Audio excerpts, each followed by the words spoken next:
Kami dari kelompok 4 akan membahas tentang akuisisi dan merger. Dalam kelompok kami terdiri dari 7 orang. Ada Amel, Kenny, Faris, Fani, Via, Novi, dan Gina. Pembahasan yang pertama tentang akuisisi. Apa sih akuisisi itu?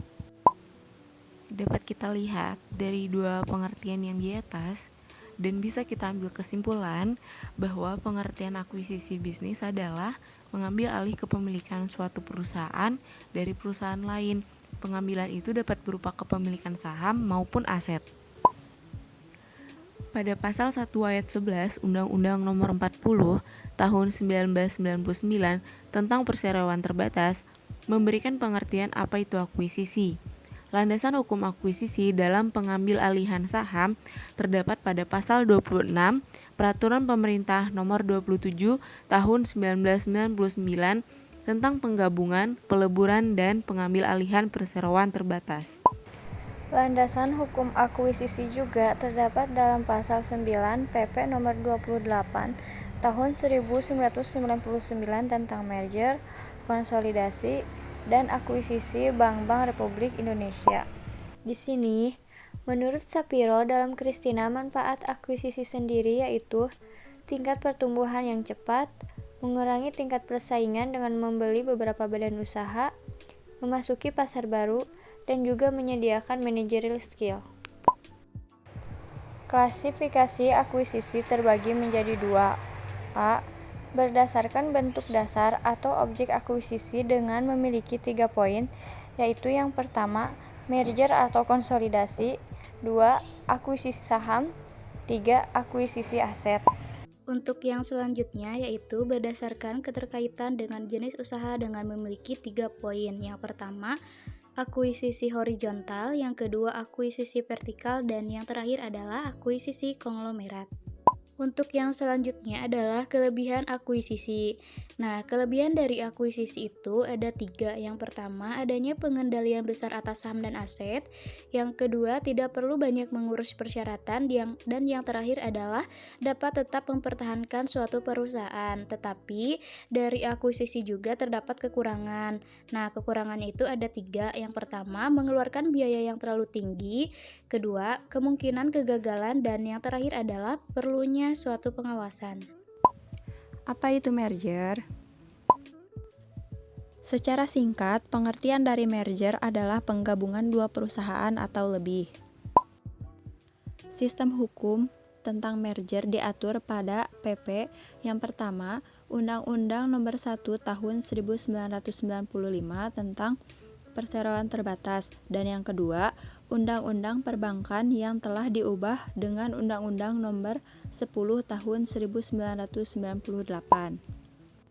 Dasar hukum utama merger perusahaan adalah UU PT yang mengatur tentang merger, akuisisi, dan konsolidasi mulai dari pasal 26, 62, 122, 123, 126, 127, 128, 129, 132, 133, dan 152. Selain UU PT, diterbitkan juga PP Nomor 27 Tahun 1998 tentang ketentuan-ketentuan dalam UU Nomor 1 Tahun 1995 terhadap perseroan terbatas. Syarat-syarat merger, akuisisi dari perusahaan menurut PP Nomor 27 tersebut terdapat dalam pasal 4. Penggabungan, peleburan, dan pengambil alihan hanya dapat dilakukan dengan memperhatikan pihak internal dan juga eksternal. Penggabungan, peleburan, dan pengambil alihan tidak mengurangi hak pemegang saham minoritas untuk menjual sahamnya dengan harga saham yang wajar. Pemegang saham yang tidak setuju terhadap keputusan RUPS mengenai penggabungan, peleburan, dan pengambil alihan hanya dapat menggunakan haknya agar saham yang dimilikinya dibeli dengan harga yang wajar sesuai dengan ketentuan pasal 62 UU PT. Pelaksanaan hak sebagaimana dimaksud dalam ayat 3 tidak menghentikan proses pelaksanaan penggabungan, peleburan, dan pengambil alihan. Merger memiliki tujuan, yaitu yang pertama ada meningkatkan pertumbuhan perusahaan, yang kedua meningkatkan kemampuan perusahaan, yang ketiga efisiensi perpajakan, dan yang keempat meningkatkan efisiensi. Jenis-jenis dari merger sendiri ada 4. Yang pertama, merger horizontal menggabungkan dua perusahaan atau lebih. Yang kedua, merger vertikal meleburkan beberapa perusahaan yang saling berhubungan. Yang ketiga, konglomerat menggabungkan dua perusahaan atau lebih di mana produk yang dihasilkan berbeda atau tidak berkaitan. Dan yang keempat, merger kongenerik menggabungkan dua perusahaan atau lebih di mana bentuk usaha berhubungan namun beda produk.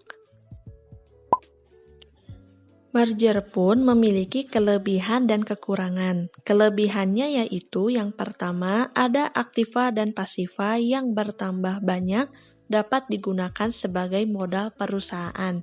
Yang kedua, inovasi-inovasi baru yang dihasilkan. Dan yang ketiga, menciptakan perusahaan baru yang lebih kuat dan maju.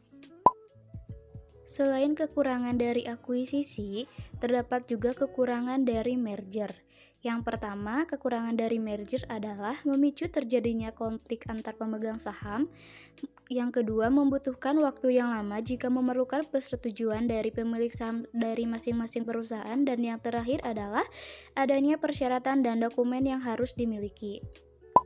Agar mudah diingat, akuisisi itu perusahaan A tambah perusahaan B sama dengan perusahaan A tambah B. Dan merger itu perusahaan A tambah perusahaan B sama dengan perusahaan A. Apa contoh kasus dari akuisisi dan merger? Contoh pertama dari kasus akuisisi adalah Aqua yang merupakan produsen air minum dan kemasan terbesar di Indonesia, di mana merek Aqua sudah identik dengan air minum, di mana ketika seorang hendak menyebut air minum, mereka lebih cenderung mengatakan Aqua meskipun sebenarnya mereknya berbeda. Pada tahun 98, karena ketatnya persaingan dan munculnya pesaing-pesaing baru, Lisa Tirto sebagai pemilik Aqua Golden Mississippi menjual sahamnya kepada Danone pada 4 September 98 dan terjadilah akuisisi Danone kepada Aqua. Contoh dari kasus merger ada pada Bank Mandiri sebelum akhirnya menjadi salah satu bank terbesar di Indonesia. Bank Mandiri merupakan sebuah perusahaan merger yang terbentuk dari Bank Eksim, Bank Bumidaya, Bank Mupindo, dan Bank Dagang Negara. Keempat bank tersebut mengalami kesulitan dan krisis sehingga melakukan keputusan untuk melakukan proses merger dan membentuk suatu konsolidasi. Penggabungan keempat bank tersebut menjadi sebuah bank yang saat ini menjadi salah satu bank terbesar dan terpercaya, yaitu Bank Mandiri. Sekian presentasi yang dapat kami sampaikan. Terima kasih.